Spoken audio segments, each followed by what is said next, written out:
Jake Edward, I'm relying on you. If that hasn't worked, do shout, make some sort of noise, but I can see nodding, so I'm just going to assume that it's all worked. And in the meantime, I will try and go into presenter mode. So, good morning, everyone. Bodadar, Chris of Cunnis Yawn. Warm welcome to you all. So, welcome to our Track the Act report briefing and webinar session, looking at our very recently, only 1 week old, Track the Act report. So for those of you that don't know me or perhaps the team, my name's Rob and I work in the policy and campaigns team at Carers Wales, and I'm joined by my colleagues Edward and Jake, who both work in the same team as us as well. We're going to talk you through what the report is, kind of what it sets out to do, and then some of the findings from it and our recommendations as well. And hopefully you'll find it interesting. If you've got any questions at any point, please do put them in the chat and we'll get around to answering them kind of as and when we go. We haven't got sort of a dedicated time for questions at the end. So if it comes to your mind, chuck it in the chat and we'll get around to it ASAP. In terms of what we are going to cover today, so for those of you that might not be super familiar with Carers Wales, we'll just do a very quick kind of run through who we are, kind of what we do, why we exist, and how that sort of fits into the wider picture. We'll talk a little bit about sort of the broader picture of unpaid care and unpaid carers in Wales, and what unpaid carers' rights look like in law, and how that differs then in terms of the reality on the ground and the sort of report findings, illustrating that in more depth and detail. So we'll go through what we found in the report from carers, from local authorities, from health boards, and then talk through how we think in the recommendations these sort of gaps between the rhetoric and the reality in the law can be closed. And then it wouldn't be a Carers Wales event without some sort of calls to action at the end. So thinking about what we can do, whether it's from a professional perspective, an individual perspective, either something new, something that we're continuing to do and make a commitment to do that to try and make unpaid carers' lives better in Wales. So that's the kind of broad overview of the agenda. But as I say, if you've got any questions or anything you want to kind of cover on the way through, chuck it in the chat and we'll go through from there. So without any further ado, who are we and why does that matter? So some of you will probably be very familiar with Carers Wales. For others that perhaps aren't, we're part of Carers UK, a UK-wide charity, and our Wales team are based in Wales and work distinctly on issues that matter to unpaid carers and affect unpaid carers in Wales. So we are a membership charity. We've got nearly 5,000 members in Wales. The vast majority of those are unpaid carers. Membership is completely free.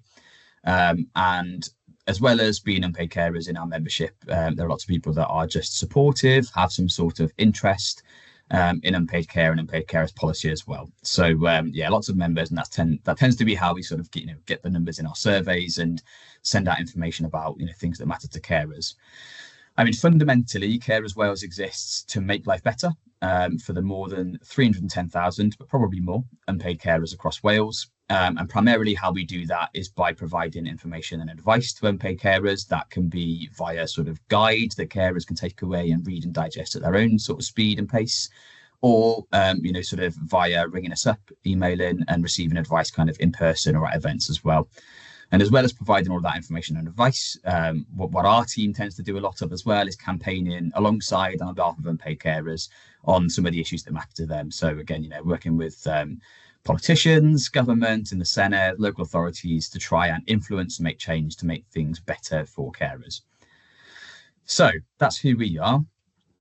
Who are unpaid carers? So this is the definition of unpaid carers that you'll find on the Carers Wales and Carers UK website.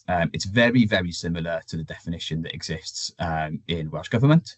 So a carer is a person of any age who provides unpaid care and support to a family member, friend or neighbour who is disabled, has an illness, a long-term condition, has an addiction concern, mental health concern, or who just needs a bit of extra help as they grow older. And we know, as so many carers tell us, that caring is multifaceted.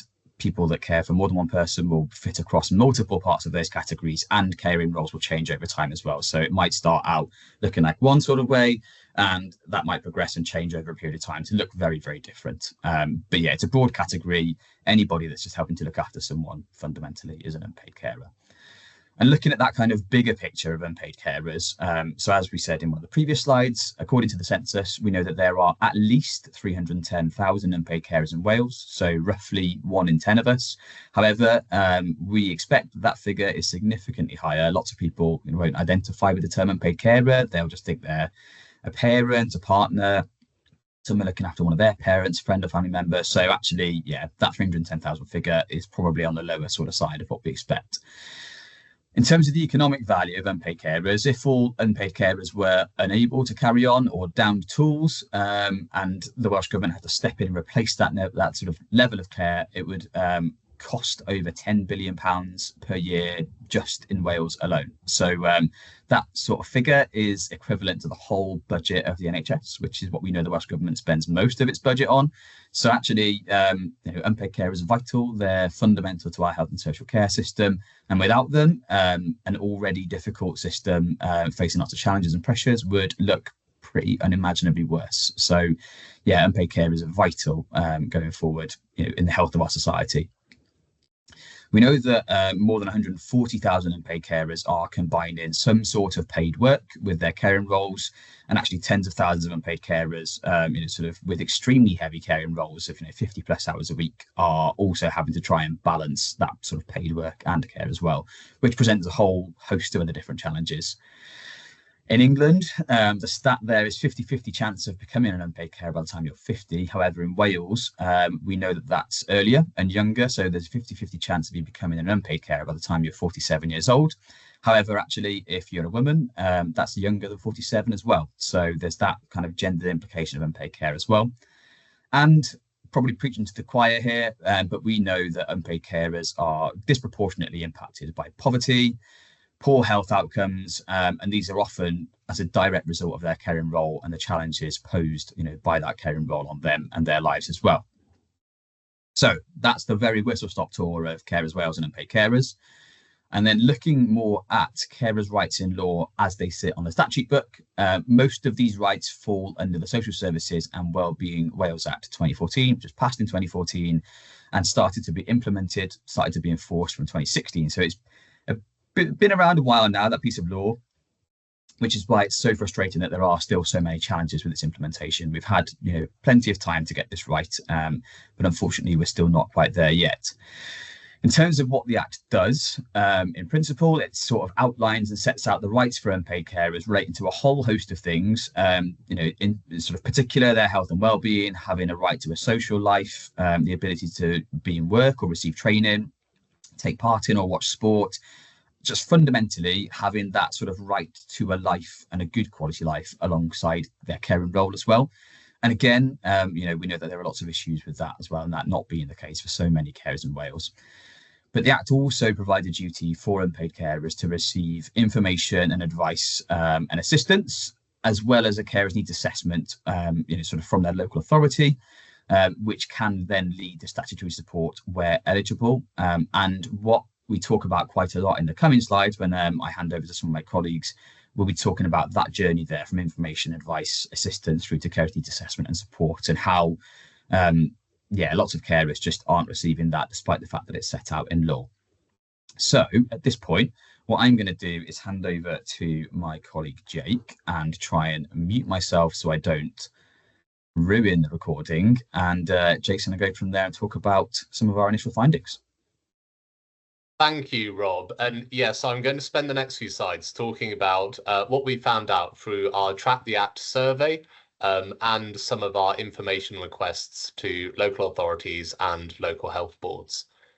So in terms of the methodology of this report, to get that accurate picture of how the Social Services and Wellbeing Act is delivering for carers, you need to ask carers directly and also get information directly from commissioners and service providers.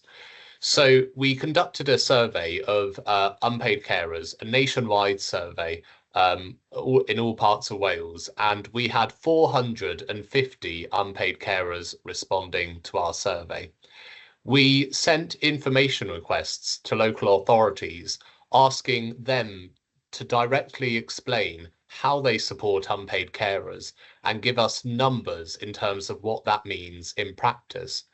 And we similarly sent information requests to all of the local health boards. And as you can see, we received responses from the vast majority of the local authorities and from all of the local health boards. And so we knew that this data would be comparable and robust. We asked both carers and local authorities and health boards to consider the same 12-month period. So we asked for people's experiences in the financial year 2023 to 2024. So that 12-month period from April 2023 to March 2024.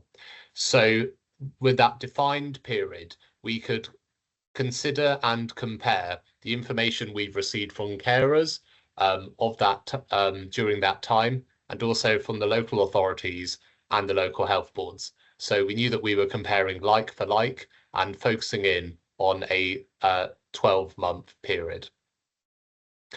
So our first key findings focus on the area of identification.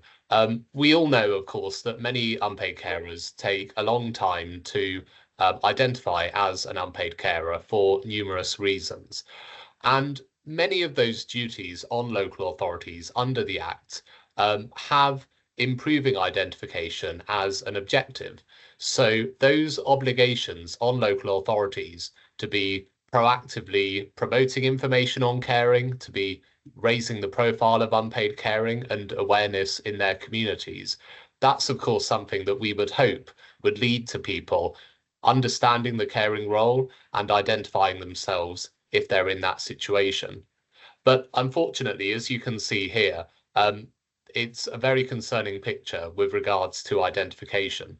So only 4 in 10 carers were identified within the first year after their caring role commenced. 25% took between 1 and 3 years to be identified as an unpaid carer, and over a third took more than 3 years after the commencement of their caring duties to identify themselves as an unpaid carer. And of course, if people are not being identified as an unpaid carer, it's of course highly unlikely that an individual in that situation is aware of the support that might be out there, is being offered and provided something by the council or a third sector partner, and wouldn't have that awareness of carers' rights and where to go. So that's why, it's so important that people are identified so they understand that they are an unpaid carer, they have rights, and actually they might be able to reach out to and engage with some forms of support. And we also asked carers, well, when you identified, what was the source of that? How did that come about? And unfortunately, as you can see with these statistics here, only very small percentages were actually being identified by local authorities or by local health boards in health settings. And actually, a very large proportion of carers came to the realization by themselves. It was something they came to self-identify as based on their own efforts and their own conversations, as opposed to something outreach or provided by statutory services. So that would suggest, of course, that information piece and that promotion piece expected under the Social Services Act is reaching far too few unpaid carers. And indeed, moving on to information, we know that local authorities have that duty to be proactively offering an information, advice and assistance service to unpaid carers, and to be proactively offering information on unpaid caring to the residents they serve so people can access it freely. But unfortunately, our carer survey found that less than half of unpaid carers saw any information related to unpaid care over that 12-month period. And that's at this point, this isn't asking people whether they liked the information, whether it was useful, whether it was a lot of information or a small amount of information. It's simply saying, did you see any information related to unpaid care in that 12-month period? And very concerningly, it would appear the majority did not. And, we wanted to drill down into that a little bit deeper and ask, well, when you saw that information, what was the source of that? Where did it come from? And as you can see here, a very large majority of unpaid carers, 79%, saw information from national or local carers charities or groups. So organisations like Carers Wales, other carer organisations, other third sector groups are a leading source of information for unpaid carers. And concerningly, in light of those statutory duties, you can see a really different picture related to information offered by councils and health boards. So as you can see there, only 9% of carers said they saw information in council settings, only 8% in hospitals, and 7% from pharmacies. So, this underlines actually the real importance of charities and third sector organisations in providing information to carers. But it also shows that statutory services are leaving a lot to be desired when it comes to getting that information to unpaid carers. And turning to advice, again, that's a duty on local authorities to be proactively offering advice to unpaid carers. But again, in that 12-month period we looked at, less than a third of carers received advice on their caring role. And, if the majority of unpaid carers are not receiving advice, that means they're not having those useful conversations about their caring situation. They're not being able to, ask about what support might be out there, being referred into services or such. So, it's such an important next stage. And indeed, you can see it as a bit of a conveyor belt from information into advice. So we found that the majority of carers, 54%, who had seen information, then went on to receive advice.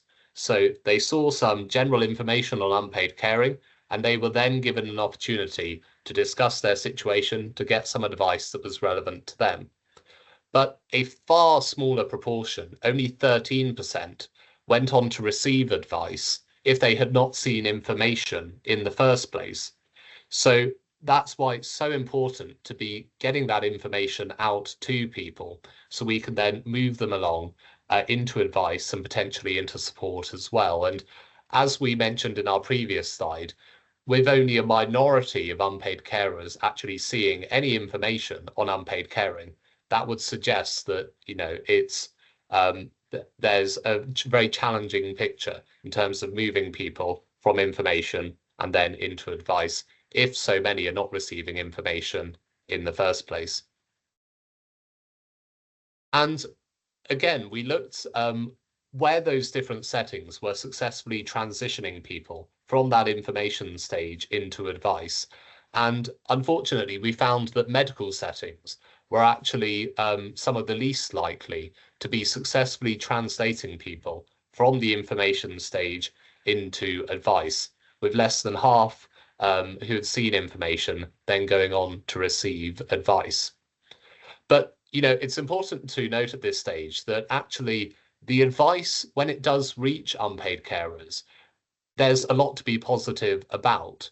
So 79% of unpaid carers in our survey who had received advice said from local authorities found that it was at least partly useful to them and their caring situation. And indeed, some within that would have found the advice very useful. So we know there's good advice services out there and people are receiving helpful and useful advice. It's just unfortunately that too few unpaid carers are actually receiving that advice. So if we can grow that percentage and get more people linked into those high quality advice sources that we do have, then hopefully that could start to make a real difference for many unpaid carers. Now, under the Social Services Act, of course, one of the most significant rights it conferred was that entitlement to have a carer's needs assessment and to have your needs as a carer assessed in your own right and specific to your needs and your support needs from the local authority. And of course, this is a right that's been in operation in its current form for over 8 years now, since the Act came into force in 2016. And again, of course, it's something local authorities have that obligation to be promoting. But only 30% of carers told us that they were actually unaware of a carer's needs assessment before they filled out our survey. So despite that obligation to be promoting it for the last 8 years, for many unpaid carers, the first time they heard about a carer's needs assessment was from a Carers Wales survey. And, that's definitely not a situation we would want to see. And our survey also suggested that the vast majority of unpaid carers did not receive a carer's needs assessment over that financial year, only 6% saying they had done so. And of course, it's reasonable to wonder, well, perhaps carers might have received a carer's needs assessment in previous years, so maybe they weren't necessarily looking to have one over that financial year. And to an extent, there's something there, but it's important to note that under the legislation, you have a right to have a new carer's needs assessment whenever your caring situation changes or after a 12-month period. So it shouldn't be the case that maybe someone had a carer's needs assessment, years ago, and then they never have one again. So we should expect that there should be every year a reasonable number of unpaid carers having their needs assessed. And actually, this builds upon a body of evidence that we're seeing.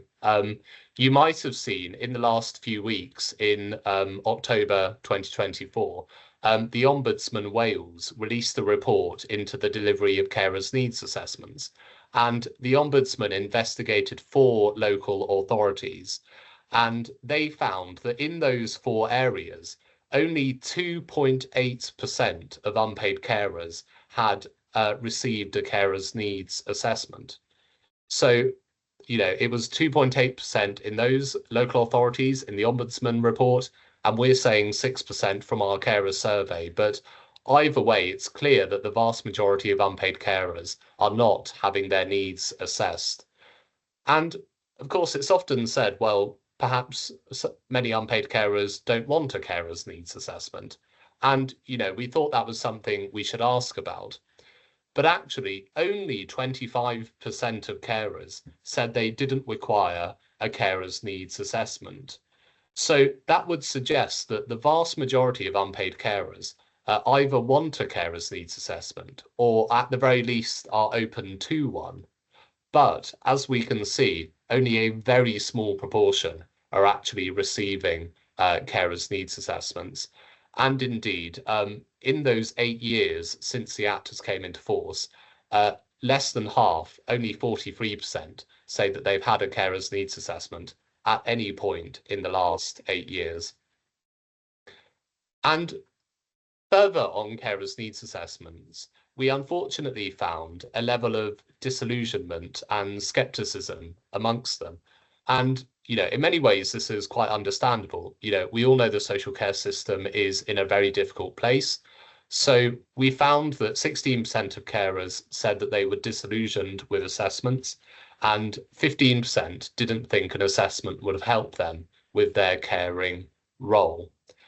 And we found as well there was a strong desire for actually clear information and a clear framework to help carers to understand what a carer's needs assessment is, how the process would operate, and what could result from it, with 79% saying that they would support a framework to help that.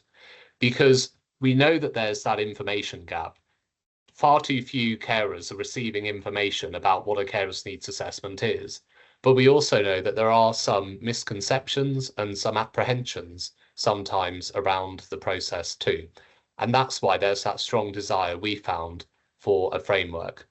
But I think it's abundantly clear that there's a real and pressing need to drive up the number of carers' needs assessments so more unpaid carers can have that conversation to discuss their caring situation, to have their needs assessed, and hopefully receive some support that will help them in their caring situation. I'm now going to pass over to my colleague Edward to talk about some of the systems reported by the local authorities. Thank you, Jake. So one of the really interesting things we got back from our local authority request was how their systems worked. And one of the real positives of this is that compared to the last time we did track the act, which is between 2019 and 2020, the systems themselves are now working in the sense of there is a system that carers can go through and the councils know exactly how that's going to work.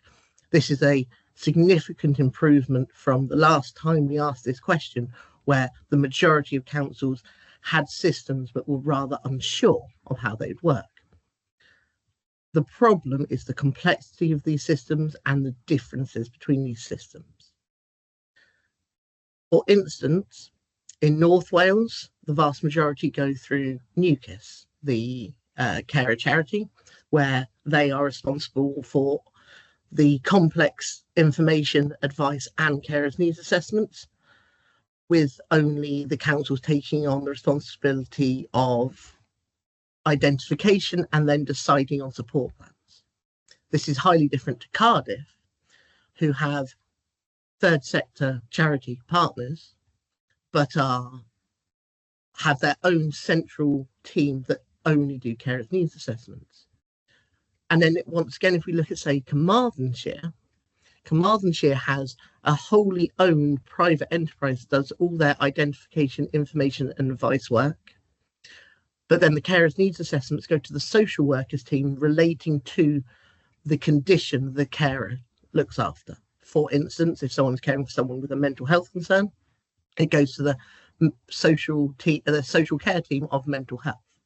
And then support package is decided within those teams. That variance means that we are looking at a system that has a lack of consistency. On the positive, those systems, however different, do still follow the basic idea of the Social Services and Wellbeing Act of information, advice, carers' needs assessment, and then support. That framework, if it could be applied over those systems, would make it far simpler for carers to understand where they are in the system and where the system works. There's also a huge amount of good practice happening in the community, and Carers Wales will be committing to actually putting that good practice into a new document at some point in 2025. For instance, there's innovation in VR technology to allow carers who can't leave the home to expand their lives, experience things. There's counselling available to carers before going through an assessment process. All these things were the elements requested by carers in the carer survey. And that is a very positive start forward from caring support in the community only being, say, tea or little meetups. This is very positive and actually changing support. And this should be celebrated. The issue comes when people need statutory support. And yes, the more we can move people to get support earlier, that's good. And if they don't need statutory support, that's what carers want. And most carers don't really want to open their lives up to have to be investigated and talk about and have to reveal their inner feelings. I can say that as a carer myself. But there are not enough assessments. We were very fortunate that several councils didn't just say how many assessments they have undertaken. They actually told us what their capacity was. And the vast majority are working between 80 and 100% of their capacity. That isn't enough assessments. That is if, for instance, again, Cardiff, who gave us a lot of information, each carer would be getting an assessment once every 20 years if every carer under the census requested it. Carmarthenshire, which produced the most carers needs assessments in the calendar year we monitored, could do one every 15 years. This means we have to put in significant additional money into carers needs support, and then, of course, the support programs that they will create. And no one really has enough information on the support that carers are getting for us to give you a well thought out approach on how well that's going, apart from there really isn't enough direct support packages to carers. One of the biggest things is that some of these councils have really been able to give us good detail, and we've been able to say what's good and what's bad. However, not all councils are there, and until they can monitor and know what their carer population is and understand how that affects their needs, and that's both financial but also capacity needs, no carer is going to get the support they need. Rob, would you like to pass it to the next slide, please? Unfortunately, health boards are in a much lower position when it comes to information and knowledge on what they are doing. Only 2 of the 7 health boards who responded could tell us anything about hospital discharge and the direct relationship with carers needs assessments. Of those, which were Anarian, Bevan and Hywel Dda, you can see the good practice there where they are connected to their local authority counterparts and also the third sector. And if they do not have the data and the ability to gather the data, we do not know how effective hospital discharge is. And we also know that that's costing carers, the people being cared for, but also the general public money, because more people are likely to be returning to hospital. More concerningly is that most of the health boards couldn't really tell us how funding across regional developments are actually going. That most health boards could direct us into this is where some of the money is going, but there is no monitoring of the effectiveness and how that is directly supporting carers. We would be very, very keen to see health boards having much better monitoring of these really key systems that are supposed to support carers, not just in council areas, but breaking down some of those regional boundaries so there is more consistent support. However, we go back and say that there are good pockets of practice, and that if we can see health boards, councils, combinations learning from one another, they will improve and carers will have a better experience. And I will be passing back to Rob for the next part. Thanks, mate. So we've talked through what the findings are from the carers survey. We talked through, sort of the information requests that we sent out to local authorities and to health boards. But, sort of the next sort of big question is, so what? What next? So we put together a set of recommendations targeted, sort of at all 3 bodies, Welsh Government, local authorities, and a health board as well, which you can find in the report in full. However, for the interest of time and to make sure we're not reading a giant set of slides, we've tried to kind of zone in on some of these key recommendations to give you a flavour of, sort of what we're asking for in a broader sense. And I think just before we go into this section, and I'll hand over to Jake to take us through the Welsh Government recommendations in a moment, it's just to say that, and hopefully this has come across as well in the presentation so far, is that, while there are examples of practice which, sort of give us concern and, definitely would require improvement to make carers' lives better, there is a lot of good practice happening. However, just in a probably, disparate and incoherent way. So as Edward alluded to earlier, we are going to pull together all of the examples of good practice that we received in the information request responses. There were too many to put into the document. It's a long old document as it is, but we will be putting those together at some point in 2025. And hopefully, I mean, you can already see where some local authorities in particular are learning from each other, but hopefully that will give people working in those frontline services to support unpaid carers, an idea of, what works somewhere else. Is that something we can kind of, drag and drop and apply over here? Are there bits of it that work for us? And just, again, something that hopefully makes it more succinct and concise and people can look at and do more with. But before we get to that point, we'll go through the recommendations. So, Jake, I'll hand over to you to take us through the Welsh Government ones.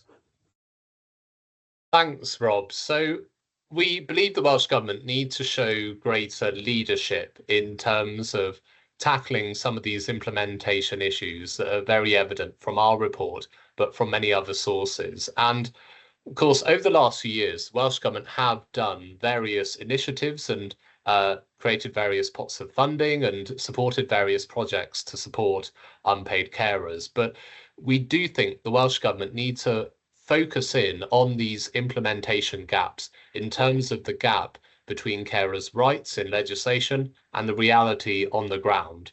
So honing in on that, we think the Welsh Government needs to create something called a action and implementation plan, a plan to really focus and really tackle on these implementation gaps. And of course, Welsh Government are the people that can bring together and convene all of the local authorities and set some national direction so we can tackle some of these regional variations, we can make support more consistent. And that plan to really improve the implementation needs to be co-produced with unpaid carers and with carer organisations. So we'd want to see a lot of opportunities for unpaid carers to directly feed into that implementation plan. And, we think there's a wealth of evidence, of course, to draw upon. Our Track the App report, the report from the Ombudsman, the Welsh Government's own independent evaluation of the Social Services Act.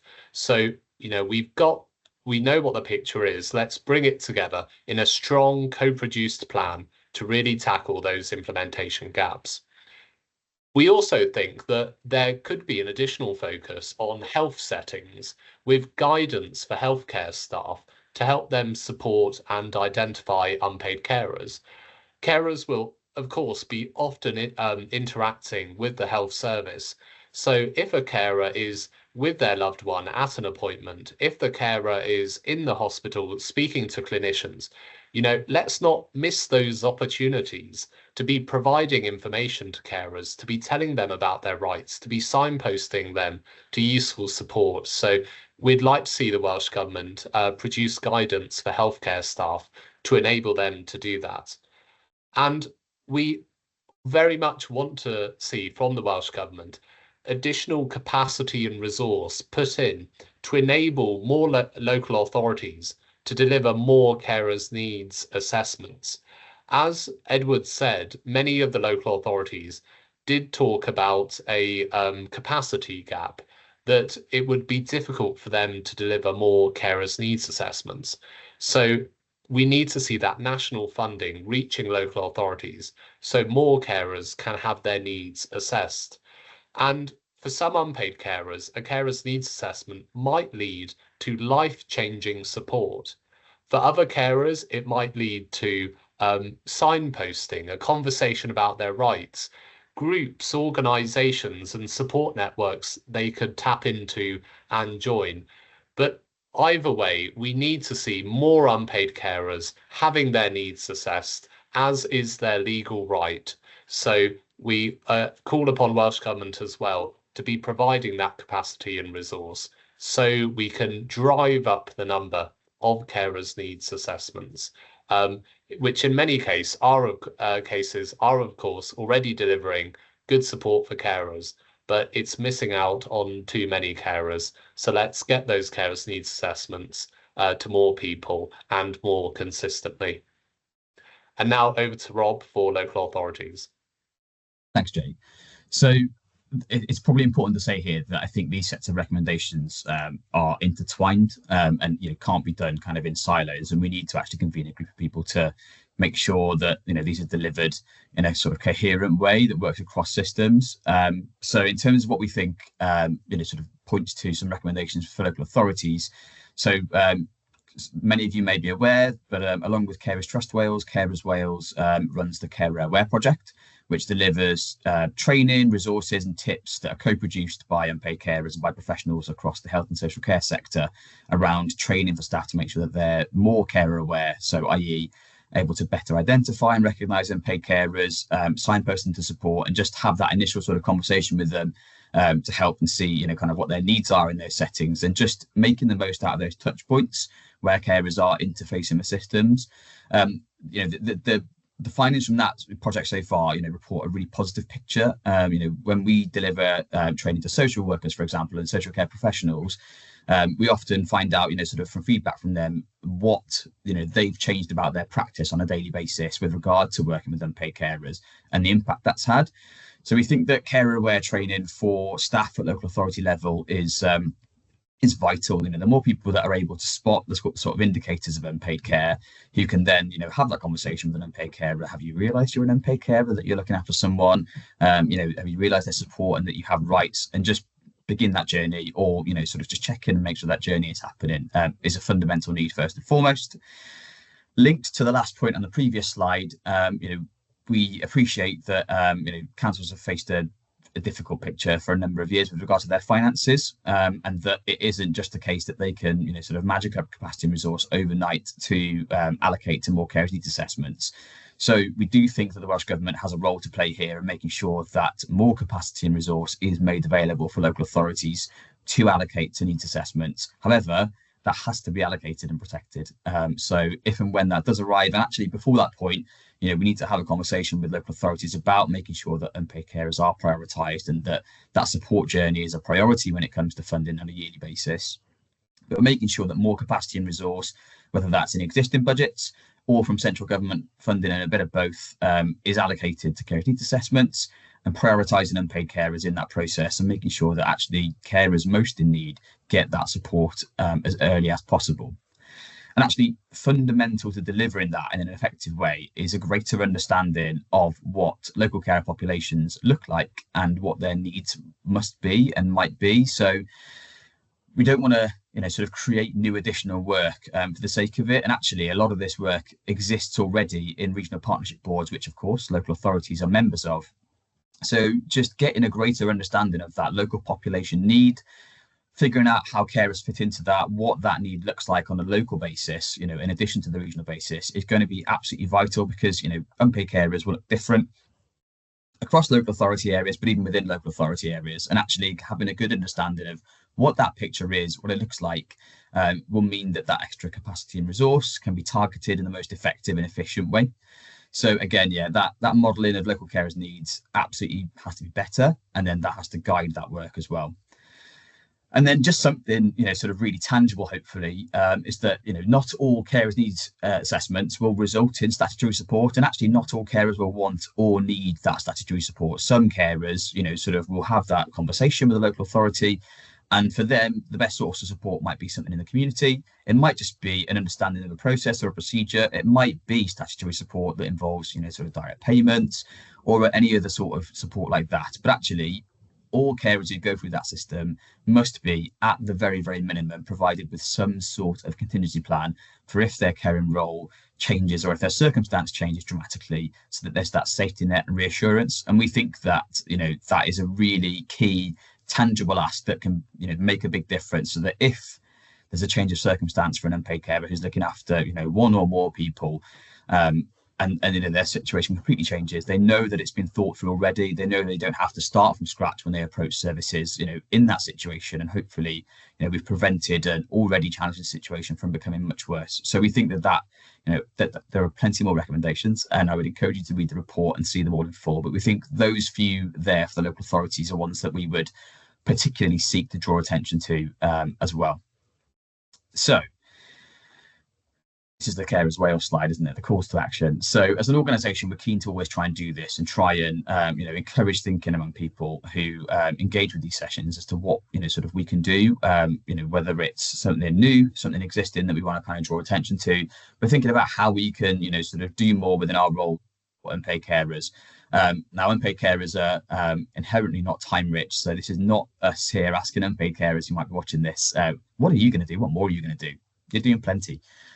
But thinking about what more, sort of perhaps you can help us to do as well. Are there things that, you can draw our attention to and lead us on, and then we can do the legwork for you as well. But yeah, I'm not going to get you to shout these out in the room, don't worry, but just have a think. You don't need to share them today. If you feel that you want to and you feel comfortable doing that, then great, that's appreciated. But think about what it is you can do. If that is just a case of, committing to getting in touch with us after this webinar and figuring out how we can help support and complement the work that you do, if that's an organisation, thinking about, if you're an individual, whether there's any information or advice we can offer, and just, being open to that conversation, then yeah, please do have a think about what it is that you can do, because this is a complex, multifaceted problem. It isn't going to be solved immediately, and I think only by working together are we going to be able to fix this. And that's incumbent on government at local level, devolved level, reserved level, charities, third sector, and then making sure that we are listening to unpaid carers and telling sort of what they're telling us to make sure that we're delivering on that. And with that, if anyone wants to get in touch with us about the slides, about any of the work in Track the Act, any of the data specifically that we might be able to share, that's our email address on there. That'll come through to our policy and campaigns team. Please do get in touch. There's no such thing as a daft question.